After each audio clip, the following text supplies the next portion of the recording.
જય શ્રી કૃષ્ણ બધાને. કેમ છો બધા? મજામાં? તો બધાનું સ્વાગત છે મારી ચેનલમાં. અને હવે આપણે કરીએ ઠાકોરજીના હિંડોળા.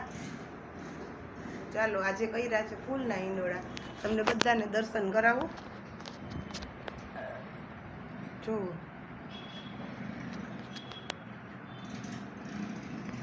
જો લાલાને પિંક વાઘા પહેરાવ્યા છે, નાનું નાનું પિંક ગુલાબ પણ ધર્યું છે આપણે.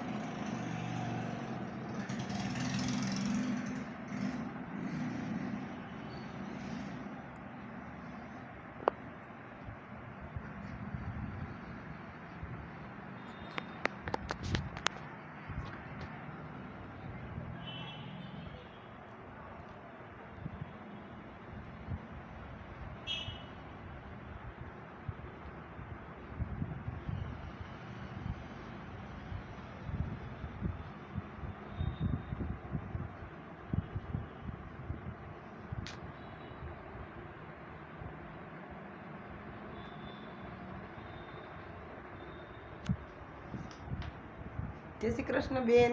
જય શ્રી કૃષ્ણ. કેમ છે? બસ મજા હો. શું કરો છો? હા જો ઠાકોરજીને દર્શન કરીએ છીએ. હા હિંડોળા ઝુલાવશું. હવે તમે ઝુલાવીએ પછી અમે ઝુલાવીએ. હા આવતા રહ્યો હાલો. હા જો આપણે લાલાના હિંડોળા સજાવી લીધા છે આજે. અને બધા દર્શન કરી લેજો પ્રેમથી.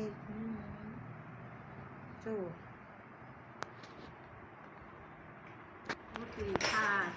હેલો ગાઈસ, ચાલો જમવા. જો આવી ગયા છે જમવા અને બધા બેસી ગયા છે અને થાળી પીરસાઈ છે. આજે સાદું સિમ્પલ છે. આમાં છે ખીચડી, આમાં છે દૂધીનું શાક, સંભારો અને રોટલી અને છાશ. આવું બધું છે. તો ચાલો બધા જમવા. હા તો ગાઈસ, આજે હું તમને બતાવીશ કે જે મેં 20 વર્ષ જૂની સાડી છે ને એમાંથી મેં ડ્રેસ બનાવ્યો છે.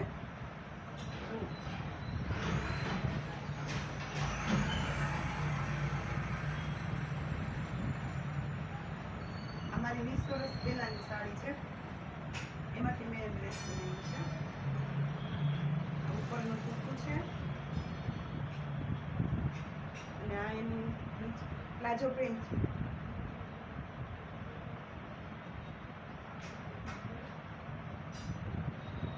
રબર નાખી બનાવ્યું છે. બહુ મસ્ત લુક આવે છે પહેરવાથી. પછી આ સાડીમાંથી જ બનાવેલું છે ચણિયા ચોળીનું છે.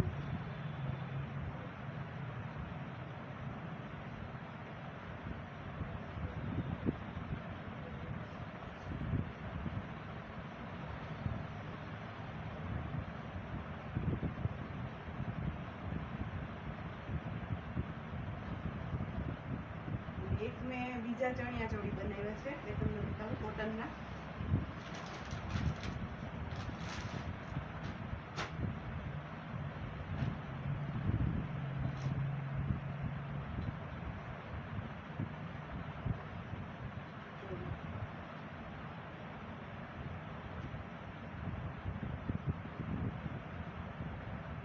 આ નવરાત્રીમાં બહુ મસ્ત લાગે છે પહેરવામાં. બહુ જ મસ્ત લુક આવે છે.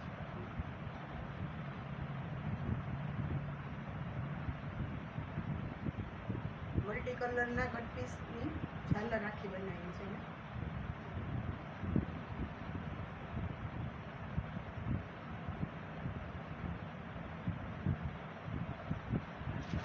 અને આ છે તેનું બ્લાઉઝ.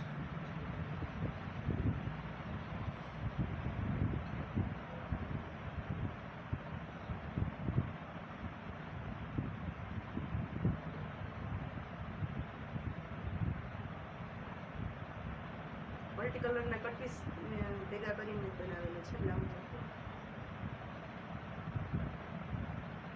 બહુ જ મસ્ત લુક આવે છે. તો આજના વિડીયોને આપણે અહીંયા જ વિરામ આપીએ. મળીએ નેક્સ્ટ બ્લોગમાં.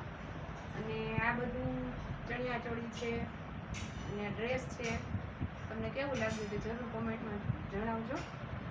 અને જો મારો વિડીયો તમને ગમતો હોય તો મારી ચેનલને સબસ્ક્રાઈબ કરી લેજો, લાઈક કરજો, શેર કરજો, કોમેન્ટ કરજો અને સબસ્ક્રાઈબ કરી લેજો જરૂર ને જરૂર. બાય બાય, જય શ્રી કૃષ્ણ. મળીએ નેક્સ્ટ બ્લોગમાં.